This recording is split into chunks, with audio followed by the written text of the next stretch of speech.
Hey there, welcome to this unboxing of the Farberware 2 to 8 cup stainless steel percolator. On the box, it boasts that it makes things 25% hotter than traditional coffee drip makers.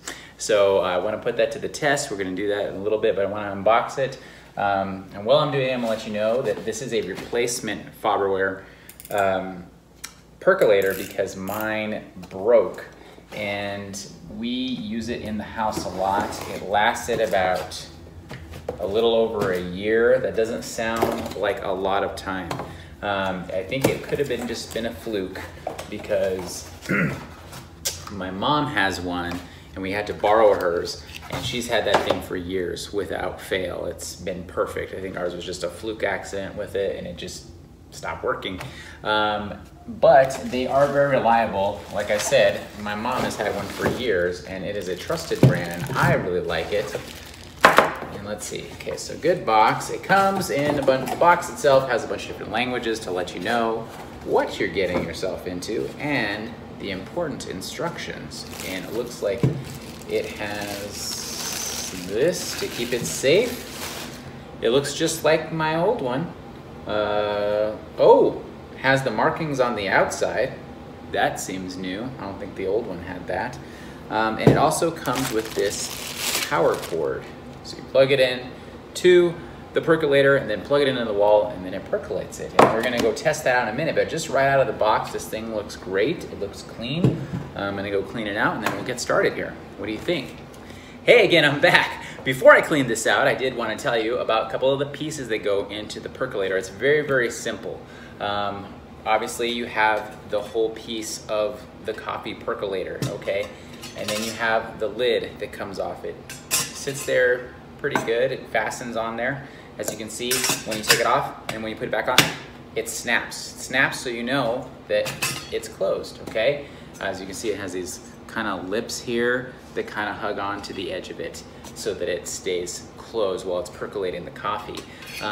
It has this top part here. I don't know exactly what this is called, but this is basically part of the filtering system so that when it's percolating, all the water's bubbling up, your grounds aren't getting inside your coffee. So this is the lid to that. And this is part of the filter here. Let me pull this out. So this sits right on top of that, okay? So you put all of your scoops of coffee in here in this filter part, and this goes on top so that none of that stuff comes out, okay? Nothing worse than getting all kinds of stuff unfiltered in your coffee.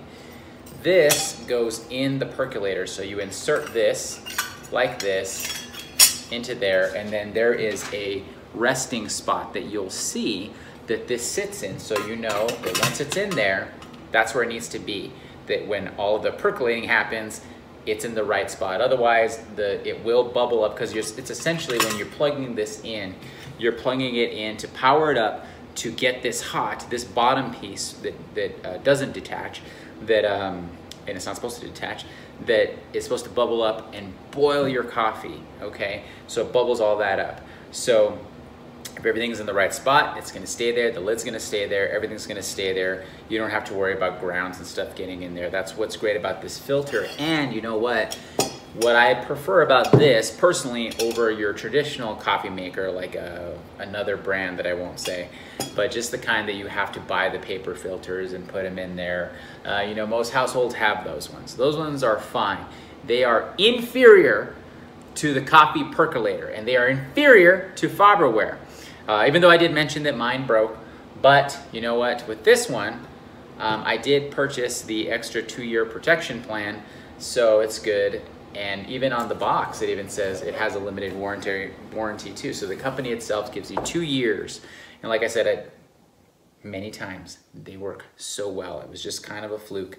But this gets the coffee extra hot. And with the other coffee makers, like I was saying, you have to keep rebuying paper filters, okay?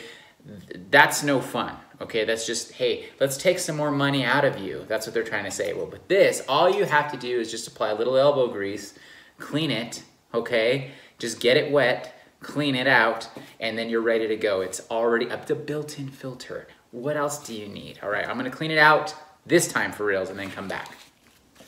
All right, so I'm back. Okay, so how I clean out the percolator first when I first buy it. And what I like to do maybe every month or every other month is I like to kind of just clean it all out to make sure everything is just going the way that it's supposed to, because you're brewing coffee through it all the time, and coffee stains, it gets gunky even the best you scrub it. So what I like to do is I like to go ahead and just put some water in it like this. This is a brand new one straight out of the box, so I'm not gonna brew coffee with it straight out of the box. Who knows what's going on with that. So I put some cold water in it, and then I'm gonna just plug it in. As you saw, I just inserted one end into the percolator, I'm putting the other end into the wall, and then within seconds, you're gonna start to hear the percolating magic. What?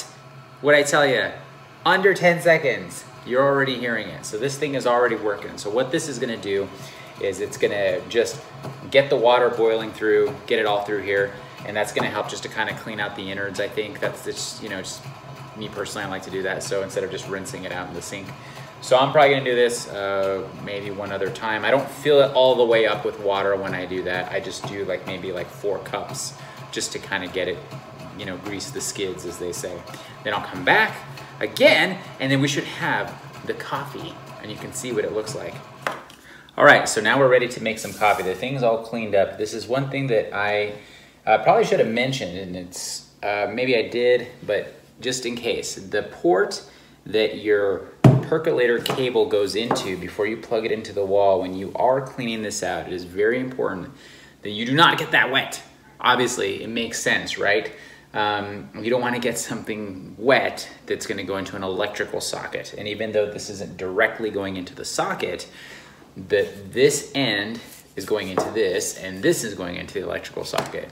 You could cause a short, or, you know, damage your coffee maker and stuff like that. So when you are cleaning this out, be extremely careful. You don't like put the whole percolator in your dishwasher water and clean it out that way. Just, you know, you just need to pour out any excess coffee or whatever, and then rinse it out with hot water and just rub it, just scrub it, and that'll be it. So now we're getting to the fun part, the coffee. So I have some coffee here, and you'll see inside, actually no, that is a fib.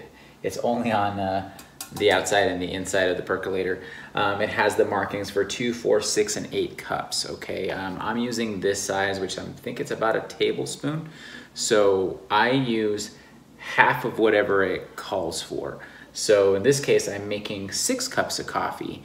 So I'm gonna cut that number in half, and I'm gonna use 3 of these tablespoons. And usually for me and the strength that I like my coffee, I like it pretty strong. I don't like it, should I just say, I like it robust. I don't like it strong, I like it nice and robust. So I put 3 in here. And so I'm gonna get the other part, and then we're gonna plug it in. Okay, so I have all the pieces. I had left them in my sink so I could clean it. As you saw, I put that on there. I am now inserting this right into the percolator, and I'm making sure it's perfectly where it needs to be. Getting the lid, very gently. Hear that popping sound? That means it's closed. Plugging this end into the percolator, and plugging this back into the wall. And again, 3, 4, 5, 6, maybe 5, 6 seconds. It's already doing its job. So it's gonna be percolating a nice, healthy 6 cups of coffee for me very soon. And then we're gonna see what it looks like. And most importantly, we're gonna see what it tastes like. Unfortunately, you're not gonna be able to taste it, but you'll just have to take my word for it. Hey, that 6 cups of coffee brewed pretty quickly, and actually less than 5 minutes. I didn't even get to finish eating the tasty sandwich I was making. So I have a cup here, obviously, and I'm gonna pour it, and we're gonna see just, well, my cord's a little bit short from where I have it up here. This is just for demonstration purposes, so I normally have it on my kitchen counter. So I'm just gonna pour it down here. It is hot, I can tell just by grabbing the handle, the heat emanating off of this percolator. It's hot. This thing, the percolator keeps things very hot. Let me just take a sip here.